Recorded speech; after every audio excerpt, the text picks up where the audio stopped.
Hello दोस्तों, स्वागत है आप सभी का आपके अपने यूट्यूब चैनल सक्सेस मिरर 2.0 पर। तो दोस्तों आज हम पढ़ने वाले हैं आरपीएफ एएलपी टेक्नीशियन में आने वाले 20 महत्वपूर्ण साइंस से संबंधित प्रश्न और इनसे रिलेटेड फैक्ट के बारे में भी। तो बिल्कुल भी स्किप ना करें और लास्ट तक बने रहें। अगर आप हमारे चैनल पर नए हो तो सब्सक्राइब कर बेल आइकन को दबा लें। और लास्ट में मैं आपसे क्वेश्चन भी पूछूंगा जिसका आंसर आपको कमेंट बॉक्स में बतानी है। साथ ही आप हमारे टॉप 20 क्वेश्चन में कितना टाइम कर पाते हो कमेंट बॉक्स में जरूर लिखेंगे। तो चलिए स्टार्ट करते हैं।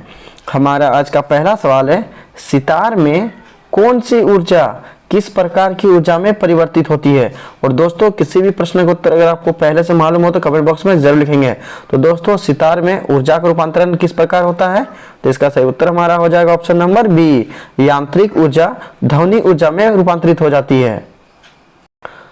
हमारा अगला सवाल है, और दोस्तों ये बहुत ही महत्वपूर्ण सवाल है। साथ ही आज हम जो आपको टॉप 20 क्वेश्चन बता रहे हैं ये सारे के सारे इंपॉर्टेंट और 100% रियल आपके एग्जाम आरपीएफ एएलपी टेक्नीशियन एवं अदर किसी भी कॉम्पिटिटिव एग्जाम की अगर आप तैयारी करते हैं उन सभी में आने वाले महत्वपूर्ण प्रश्न हैं। तो बिल्कुल भी स्किप ना करें और लास्ट तक बने रहेंगे। अगर आप हमारे साथ लास्ट तक बने रहते हो तो ये आपके एग्जाम के लिए बहुत ही इंपॉर्टेंट होगा। तो चलिए प्रश्न की ओर बढ़ते हैं। हमारा आज का अगला सवाल है, यदि पृथ्वी की सतह पर एक पिंड का द्रव्यमान m है तब चंद्रमा की सतह पर उसी पिंड का द्रव्यमान क्या होगा। और दोस्तों हम लोग जानते हैं कि द्रव्यमान दोस्तों कभी नहीं बदलता है, चाहे वो पृथ्वी पर हो या फिर अंतरिक्ष में हो दोस्तों। तो इसका सही उत्तर हमारा क्या हो जाएगा ऑप्शन नंबर बी, m ही रहेगा। यदि पृथ्वी पर किसी पिंड का द्रव्यमान m है तो चंद्रमा पर भी उसी पिंड का द्रव्यमान क्या होगा दोस्तों, m ही रहेगा। हमारा अगला सवाल है, और दोस्तों इसका सही उत्तर आप हमें कमेंट बॉक्स में लिखेंगे। प्रकृति में पाई जाने वाली सबसे कठोर धातु कौन सी है, तो इसका सही उत्तर हमारा क्या हो जाएगा option number D, tungsten. Tungsten प्रकृति में पाई जाने वाली सबसे कठोर धातु है। हमारा अगला सवाल है, निम्नलिखित कोशिकांग में से किसमें प्रोटीन कोडन वाला इसका अपना आनुवंशिक पदार्थ नहीं पाया जाता है, तो इसका सही उत्तर हमारा क्या हो जाएगा option number A, ribosome. Ribosome कोशिकांग में प्रोटीन कोडन वाला इसका अपना आनुवंशिक पदार्थ नहीं होता है। क्योंकि दोस्तों हम लोग जानते हैं कि राइबोसोम को प्रोटीन की फैक्ट्री कहा जाता है, क्योंकि दोस्तों उसमें क्या करता है कि प्रोटीन को संग्रहित करके रखा जाता है, लेकिन खुद का दोस्तों प्रोटीन बनाने के लिए उसके पास आनुवंशिक पदार्थ नहीं होता है।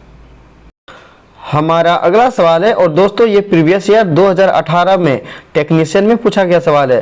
तो इसका सही उत्तर आप हमें कमेंट बॉक्स में लिखेंगे। ये बहुत ही महत्वपूर्ण सवाल है।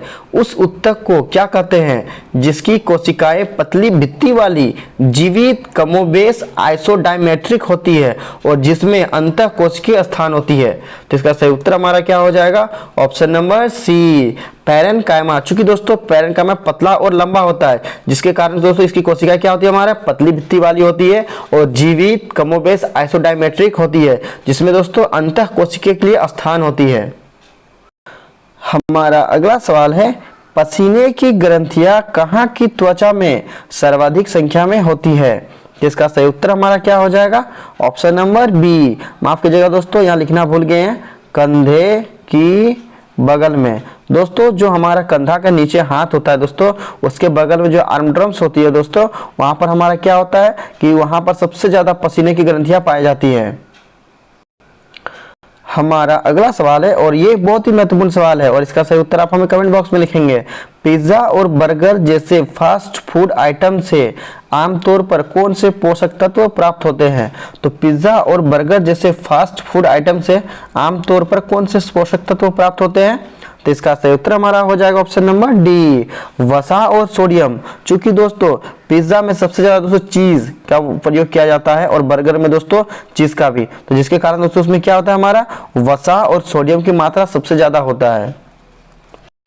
हमारा अगला सवाल है, निम्नलिखित में से कौन सा एक लिंगी पुष्प का उदाहरण है, तो एक लिंगी पुष्प और एक होता है दोस्तों उभयलिंगी पुष्प। तो हमसे पूछा गया कि एक लिंगी पुष्प का उदाहरण कौन सा है, तो इसका सही उत्तर हमारा हो जाएगा ऑप्शन नंबर सी, पपीता। पपीता दोस्तों, खरबूजा, ककड़ी, ये सारे ही दोस्तों क्या है दोस्तों हमारा एक लिंगी पुष्प का उदाहरण है, जबकि सरसों, गुलाब, पिटूनिया ये सब हमारे उभयलिंगी पुष्प का उदाहरण है। हमारा अगला सवाल है, निम्नलिखित में से कौन सा शुष्क लिटमस पेपर के रंग को परिवर्तित नहीं करता है? तो शुष्क लिटमस पेपर को कौन परिवर्तित नहीं करता है? तो इसका सही उत्तर हमारा क्या हो जाएगा? ऑप्शन नंबर सी, शुष्क HCl गैस। क्योंकि दोस्तों ये हमारा गैस के फॉर्मेट में होता है, जिसके कारण दोस्तों ये लिटमस के पेपर को परिवर्तित नहीं करेगा। जबकि नींबू का रस ये दोस्तों हमारा द्रवित अवस्था में रहती है, तो ये लिटमस पेपर को क्या करता है दोस्तों? ये परिवर्तित कर देता है। चूंकि नींबू क्या हमारा अम्ल होता है, अम्ल क्या करता है? नीले लिटमस पत्र को लाल कर देता है। HCl भी हमारा दोस्तों अम्ल के अंतर्गत आता है, और तनु HCl भी, ये भी हमारा द्रवित फॉर्म में होता है दोस्तों। चूंकि ये भी हमारा क्या करेगा कि ये नीले लिटमस पत्र को क्या कर देगा? ये लाल कर देगा। जबकि जब ये शुष्क अवस्था में होती है तो ये लिटमस पेपर को परिवर्तित नहीं करती है। हमारा अगला सवाल है, आवर्धक लेंस एक कौन सा लेंस या दर्पण होता है? और दोस्तों ये बहुत ही महत्वपूर्ण सवाल है। साथ ही दोस्तों लाइक और शेयर जरूर कर दिया करेंगे। और जो भी आपके दोस्त ALP टेक्नीशियन, RFI, अदर कोई भी कॉम्पिटिटिव एग्जाम की वो तैयारी करते हैं तो उन्हें शेयर जरूर कर दिया करेंगे, क्योंकि ये सारे प्रश्न उन सभी कॉम्पिटिटिव एग्जाम के लिए बहुत ही महत्वपूर्ण है। और दोस्तों अगर आप हमारे चैनल पर नए हो तो सब्सक्राइब कर बेल आइकन को दबा लेंगे। तो इसका सही उत्तर हमारा क्या हो जाएगा? आप हमें कमेंट बॉक्स में लिखेंगे, आवर्धक लेंस एक कौन सा लेंस या दर्पण होता है? जिसका सही उत्तर हमारा क्या हो जाएगा? ऑप्शन नंबर सी, उत्तल लेंस। उत्तल लेंस को आवर्धक लेंस कहा जाता है। हमारा अगला सवाल है, कौन एक विशेष संयोजी ऊतक है जिसमें द्रव, मैट्रिक्स, प्लाज्मा और गठित तत्व होते हैं? तो इसका सही उत्तर हमारा क्या हो जाएगा? ऑप्शन नंबर ए, रक्त। रक्त एक विशेष संयोजी ऊतक होता है दोस्तों, जिसमें क्या होता है कि द्रव, मैट्रिक्स, प्लाज्मा और गठित तत्व पाए जाते हैं। हमारा अगला सवाल है, मानव शरीर में भोजन एक सतत नलिका से होकर गुजरता है जो कहां से शुरू होती है और गुदा पर समाप्त होती है? तो इसका सही उत्तर हमारा क्या हो जाएगा? ऑप्शन नंबर बी, मानव शरीर में भोजन एक सतत नलिका कहां से शुरू होती है दोस्तों? मुख द्वार से शुरू होती है और गुदा पर समाप्त होती है। हमारा अगला सवाल है, प्लाज्मा झिल्ली शब्द किसके द्वारा दिया गया था? और ये बहुत ही महत्वपूर्ण सवाल है। तो इसका सही उत्तर हमारा क्या हो जाएगा? Option number D, JQ प्लोवे। JQ प्लोवे ने प्लाज्मा झिल्ली शब्द का प्रयोग किया था। और दोस्तों प्लाज्मा झिल्ली को ही हम लोग क्या बोलते हैं? कोशिका झिल्ली के नाम से भी जाना जाता है। हमारा अगला सवाल है, संवेग में सीमित परिवर्तन उत्पन्न करने के लिए थोड़े समय के लिए कार्य करने वाले बड़े बल को क्या कहते हैं? तो संवेग में सीमित परिवर्तन उत्पन्न करने के लिए थोड़े समय के लिए कार्य करने वाले बड़े बल को क्या कहा जाता है?